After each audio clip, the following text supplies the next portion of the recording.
The words hung in the air like a slap across my face. I froze mid-sip of my coffee, the cup suspended halfway to my lips as I registered what my father had just said. We were at brunch, at the Meridian Hotel's upscale restaurant, surrounded by at least 40 people. Friends, colleagues, strangers. All of them could hear him. "She's a failure," my father said loudly to his friend Marcus, gesturing vaguely in my direction as if I was some piece of furniture that couldn't hear him. "She'll never succeed at anything she tries. Never has, never will. It's just how she is." Marcus looked uncomfortable, his eyes darting between my father and me. The background noise of the restaurant seemed to fade. I could feel the heat climbing up my neck, could sense people glancing in my direction, trying to pretend they hadn't heard. My mother sat beside my father, her face carefully arranged in neutrality. She didn't defend me. She never did. "You'd think with all the opportunities we've given her, she'd amount to something by now," my father continued, oblivious or uncaring that I was sitting 3 feet away. "But no, she's just mediocre. A constant disappointment. Mediocre. Disappointing." The words burrowed under my skin like parasites. I set down my coffee cup with deliberate care, my hands steady despite the chaos in my chest. I excused myself quietly and walked to the bathroom, locking myself in a stall where no one could see me fall apart. "My name is Sarah Mitchell, and I'm 32 years old." I shouldn't still be affected by my father's words. But Robert Mitchell had spent my entire life making sure I believed I was nothing without his approval. At family dinners, he criticized my career choices.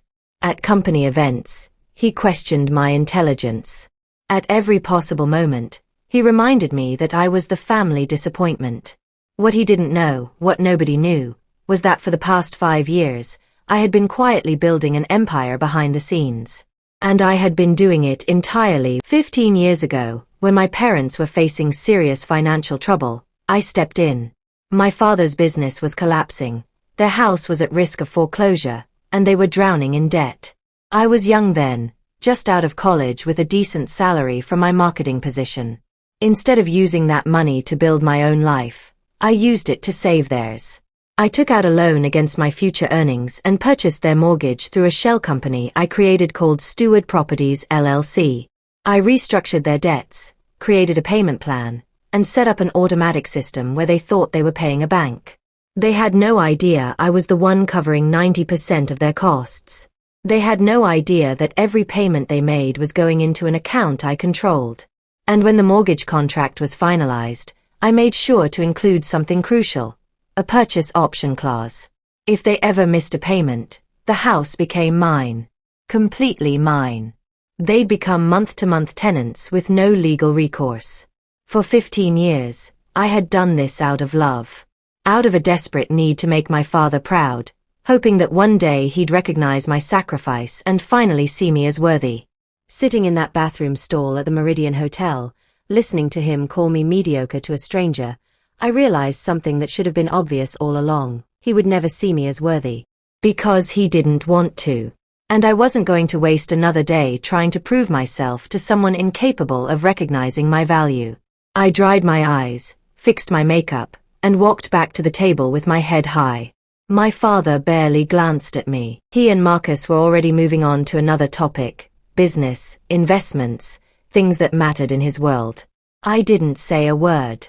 I simply finished my breakfast and drove home. That night, I called Marcus Chen, my financial advisor, and made a decision that would change everything. "I want to know exactly how much I've contributed to keeping my parents' house," I said, my voice steady and cold. "Every penny. Every payment. Every cent I've covered for them." There was a pause on the line. "Are you sure?" "I'm sure."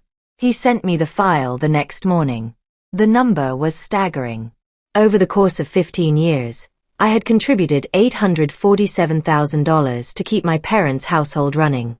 Nearly $1 million. And my father sat in a restaurant and called me a failure. Thanks for watching. Have you subscribed to this channel? Please subscribe and click the notification bell. Thanks for your support. Give thumbs up if you are enjoying the story. I stared at the number for a long time, letting the weight of it settle over me. Then I picked up the phone and called my father. "Hi, Dad. What's wrong? Do you need money again?" Again. Like I was always the one asking for help. Like I hadn't been the one helping him all along. "No," I said calmly. "I wanted to discuss your mortgage payment." "What about it?" "I wanted to remind you that it's due on the 15th. And this month, I'm wondering if you're actually going to make it." There was a confused silence. "Of course we're making it. We always make it." "Do you?" I asked. "Or am I making it? What are you talking about?" I took a deep breath. "Your mortgage isn't with the bank, Dad. It's with me. It's been with me for 15 years. And every month, I've been covering the majority of your payment while you sit around telling people I'm a failure." The sound of him inhaling sharply told me the reality was finally starting to sink in. "That's you can't just I can," I interrupted. "And I am." Effective immediately, your next mortgage payment is $8,500. If you miss even one payment, Stewart Properties LLC will exercise its purchase option clause and take full ownership of the house. You'll become month-to-month tenants. And if you fail to pay rent after that, you'll be evicted. I hung up. The next 72 hours were chaos. My father called repeatedly. My mother left voicemails filled with confused pleas. My brother Daniel, the golden child who had never accomplished anything but was still treated like a genius, left threatening messages claiming I was destroying the family. I ignored all of them. On the fourth day, the mail arrived. The mortgage payment had bounced. My father didn't have the money. He had never had the money. He'd been living on my generosity for so long that he'd forgotten what it meant to actually earn. I called Marcus immediately. "It's time," I said. "Issue the notice of ownership transfer. They've defaulted." "Are you absolutely sure?" Marcus asked, and I could hear the hesitation in his voice. He knew what this meant. This was the point of no return. I've never been more sure of anything. The legal notice arrived at their house on a Tuesday. I wasn't there to see their reaction, but I imagined it vividly. My father opening the envelope, reading the words. The realization that his daughter, the failure he had publicly humiliated, owned his home. The calls started immediately after. "Please," my mother's voice was shaking. "Please, this is a mistake. We can fix this. We can work something out." I listened to her cry for approximately 10 seconds before hanging up. My father tried a different approach. He called my boss. I knew he was planning to do it because my uncle, my father's younger brother, had warned me. Uncle Victor had always been different from the rest of my family. He'd always treated me with respect, always believed in me. When he'd learned what my father had said at the Meridian, he'd been furious. "He's planning to call your company," Victor had told me over the phone. "He wants to claim you've been embezzling from him. He's hoping to get you fired, hoping it will make you desperate enough to give him back the house." I thanked him for the warning and walked into my boss's office first. "I need to give you a heads up," I told Sarah, my supervisor. "My father is going to call here and claim I've been stealing from him. It's not true. In fact, I've been financially supporting him for 15 years without his knowledge." Sarah's expression shifted from confused to angry. "Is he going to be a problem?" "Probably," I admitted. "But I wanted you to hear the truth from me first." She smiled grimly. "Good move. Don't worry. We'll handle it." 2 hours later, my father called. Sarah put him on speaker in her office while I listened. He ranted about embezzlement, fraud, stolen inheritance. He demanded they fire me immediately. Sarah listened calmly, documented everything, and informed him that if he made any further attempts to interfere with my employment, she'd be forwarding his statements to her legal team. He hung up without another word. That night, I did something I hadn't done in years. I went for a walk without checking my phone. I walked past the neighborhood parks where I'd played as a child, past the high school where I dreamed of bigger things, past the coffee shop where I'd first planned my escape from my family's expectations. When I returned home, I found a message waiting. It was from my mother, and the tone had changed completely. "We need to talk about what we can do to fix this. Your father he's having a hard time. Please. Can we meet?" I stared at the message for a long time. Then I typed back, "Not yet." The next morning, they appeared at my workplace. I wasn't expecting it, but I should have been. Desperation makes people do things they wouldn't normally do. My father stood in the lobby, his face aged by stress and fear.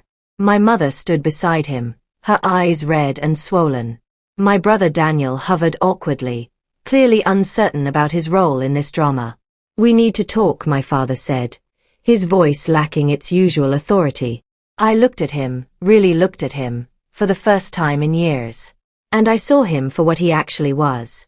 A small man who had spent his entire life trying to make himself bigger by making everyone around him smaller. "You have 30 days to vacate," I said coldly. "My lawyer will contact you with the details." "You can't do this," my father said, but there was no conviction in his words. He was finally understanding that he had no power over me anymore. "I can," I replied. "And I am." My mother let out a small whimper. My brother looked angry. My father, he just looked broken. I walked past all three of them and returned to my desk. Over the next few weeks, the reality of their situation fully settled in. My father reached out to various family members, trying to get them to convince me to reverse my decision. Nobody helped. Even the relatives who were closest to my father seemed to understand that he deserved this consequence. My uncle Victor called me. "You did the right thing," he said firmly. "Your father has spent his entire life walking on people, and he finally stepped on someone who was standing on solid ground." The 30-day eviction period came and went. My parents moved into a modest apartment across town. I received their new address through my lawyer but never acknowledged it. I didn't ask if they needed help. I didn't check if they were struggling. I simply let them experience the reality they had created for themselves. 2 months later, I received an email from my father. It was brief. "I'm sorry for what I said at the Meridian. I was wrong. I always knew you were capable. I just didn't want to admit it." I read it 3 times. Then I deleted it without responding. Because his apology wasn't for me. It was for him. He wanted forgiveness so he could feel better about himself. He wanted absolution so he could move forward. And I wasn't going to give it to him. I had spent 32 years trying to earn his approval, and in that single moment at the Meridian Hotel, I realized I didn't need it. I had never needed it. I sold the house 6 months later. The property had appreciated significantly, and the sale brought me nearly $2 million. I used that money to start a foundation for young women in financially abusive relationships, women who, like me, had been made to feel like failures while secretly holding their families together. I named it the Mitchell Foundation, not in honor of my father, but in honor of the person I became the moment I stopped waiting for him to see my worth.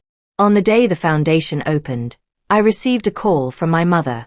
"I saw the news article," she said quietly, "about what you've built." I didn't respond. "I want you to know that we're proud of you," she continued. "Your father, he's not the same. What happened, it changed him." "Good," I said, and hung up. I didn't need their pride. I didn't need their acknowledgement. I had finally learned to provide those things for myself. The last I heard, my father was working as a consultant, a position far below the executive status he had once held. He had aged noticeably, his arrogance replaced with something resembling humility. My mother had taken a job as a receptionist. My brother Daniel was still living off their dwindling resources, utterly incapable of supporting himself. But none of that was my problem anymore. What mattered was that I had finally broken free. I had finally stopped believing the narrative my father had spent my entire life constructing. That I was a failure, that I would never succeed, that my only value came from what I could provide to him. The truth was, I had succeeded spectacularly. I had built an empire while he was tearing me down. I had created wealth while he was ensuring my poverty of spirit. And I had become everything he said I could never be, not because of him, but in spite of him. Sometimes the greatest gift your family can give you is showing you exactly who you don't want to become.